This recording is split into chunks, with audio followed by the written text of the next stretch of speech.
Magandang araw po sa inyong lahat. Sana matapos yung panoorin itong aking vlog ay makapag-subscribe kayo sa aking YouTube channel. At sana matapos yung panoorin itong aking vlog, pakihit na rin yung notification bell para every time na nagkakaroon ako ng bagong vlog ay madali kayong manonotify. At yung palaging request ng Sir Bong, favor nyo na lang kay Sir Bong kasi dyan sa mga vlogs ko ay marami nang lumalabas na ads. Sana pag lumalabas yung mga ads, huwag nyo siyang i-skip. Papanoorin nyo ng buong buo lahat ng ads na lumalabas yan sa aking vlog. Pwede ko bang asahan yan sa ating mga kaguruan? Maraming salamat sa inyong lahat.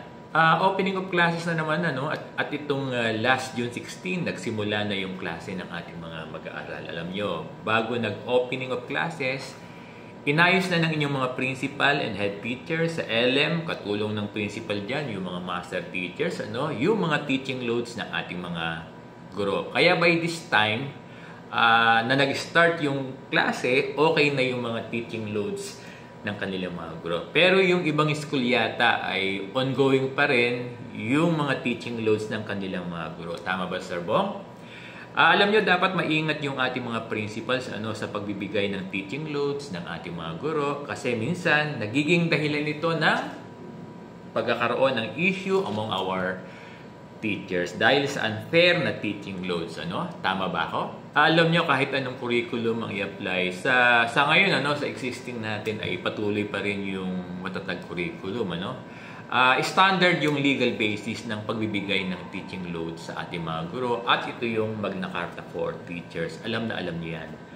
Kasi sa Magna Carta for Teachers, naka-indicate doon yung 6 teaching hours daily ng ating mga guro. Ibig sabihin, sa bawat araw na pag-report to duty ng ating mga guro, dapat maka-incur siya ng 6 na oras sa pagtuturo. Alam nyo, itong 6 na oras sa pagtuturo, ito ay actual teaching contact sa ating mga mag-aaral sa classroom or sa klase. Ganito yung pangunawa ni Sir Bong sa teaching loads ng ating mga guro. Hindi ko alam kung may ibang interpretation yung ating mga teachers group about teaching loads. Kung iba yung interpretation nila, we respect yung interpretation ng ating mga teachers group. Ako as principal, yung sinasabi kong teaching loads as indicated in the Magna Carta na 6 hours teaching, ito yung alam kong tama. Now, paano ngayon i-apply itong 6 teaching hours sa loading ng ating mga guro? Paano i-apply yung 6 na oras na pagtuturo sa classroom program ng ating mga guro? Ilan ba dapat na sections ang hahawakan ng ating mga guro? Sa ngayon, ang sinusunod pa rin natin na curriculum ay itong matatag curriculum. Sa matatag curriculum, may flexible class program. Meron dong 40 minutes per learning area. Meron dong 50 at 60 minutes or 1 hour per learning area. Alam nyo, kahit ano ang gamitin yung oras ng inyong class program, magiging basis pa rin ng teaching hours yung Magna Carta na 6 teaching hours daily. Using the guidelines in the Magna Carta, kayo na mag-compute kung ilang sections ang kukunin mong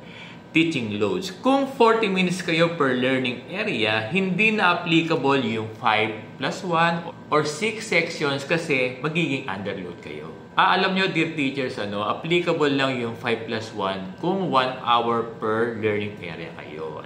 Nagiget ba, Sir Bong? So, meron ba kayong natutunan sa vlog natin ngayon? Maraming salamat sa inyong lahat.